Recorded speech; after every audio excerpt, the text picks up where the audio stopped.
একজন ওল্ড প্লেয়ারের মুখ থেকে এই কথাটা তখনই বেরোয় যখন সে তার স্কিলকে হারিয়ে ফেলে। যেই পুরানো প্লেয়ারের গেম প্লেটা দেখে আজ তোমরা হাসছো, এমন একটা সময় ছিল যাকে কাস্টম খেলার জন্য সর্বপ্রথম হায়ার করে নিয়ে যাওয়া হতো। যেই পুরনো প্লেয়ারটার গেম প্লে দেখে আজ তোমরা হাসছো, একটাবার খোঁজ নিয়ে দেখো সেই প্লেয়ারটার গেম প্লে দেখেই একটা সময় অনেক মানুষ গেম খেলা শিখেছে।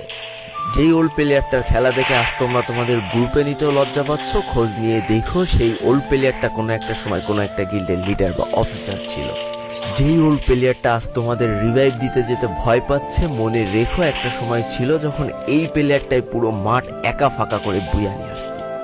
যেই নতুন প্লেয়ারগুলো শুধুমাত্র ডাইনামিক ডুয়োর সাথে গেম খেলার জন্য সারা রাত জাগো, তোমরা মনে রেখো যারা ওল্ড প্লেয়ার ছিল তারা সারা রাত খালি ট্রেনিং পিটাতো নিজেদের স্কিল ভালো করার জন্য। আমি জানি আজকের দিনের যারা অন ট্যাপ মারা প্লেয়ার তারা কখনোই ফিল করতে পারবে না যে বসে জুম করে উঠে হেডশট মারার মজাটা আসলে কি ছিল।